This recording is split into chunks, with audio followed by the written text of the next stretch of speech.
আজকে কিন্তু আমাদের বাড়িতে গোটা রান্না বান্না শুরু হয়ে গেছে। এই যে বেগুন ভাজা বসিয়ে দিয়েছি আমি, এই যে আলুগুলো সব ধোয়া হবে, ঝাল বাটা আলু হবে। আর এই যে কত শাক কেটে এনেছে আমার যা, ছোটো যা। আর এই যে আমার ছোটো যা কাটাকাটি করছে।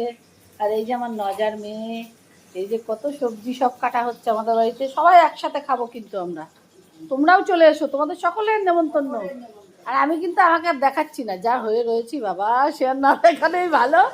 আমাকে আর দেখালাম না আমি, সারাদিন যা পরিশ্রম যাচ্ছে। যাই হোক, এই যে এইসব পর্ব চলছে, আরও দেখাবো আমি, রান্না হতে থাকবে আর আমি দেখাতে থাকবো সব কী কী হচ্ছে না হচ্ছে, কী করছি না করছি সব দেখাতে থাকবো। আমাদের এই যে কলাইটাও সিদ্ধ করে, আমাদের আবার কলাইটাকে একটু নেড়ে নিয়ে তারপরে ওটাকে মানে আর কি থেতো করে নিতে হয়, তারপরে রান্না বসাতে হয়। যাই হোক, চলতে থাকবে আর আমি দেখাতে থাকবো। আমার দুই যা, আমার দিদি, আমরা সব মিলে খেতে বসেছি এক জায়গায়। আমাদের আবার কলাইটা দই দিয়ে মুখে দিতে হয় আগে, তারপরে কলাইটা খেতে হয়। আমরা এখন খেতে বসবো।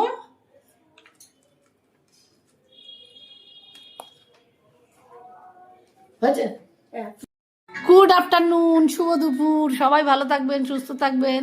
আর আপনারা পারলে এরকম কলাই সেদ্ধ রান্না করে করে খাবেন, খেতে ভীষণ ভালো লাগে এটা।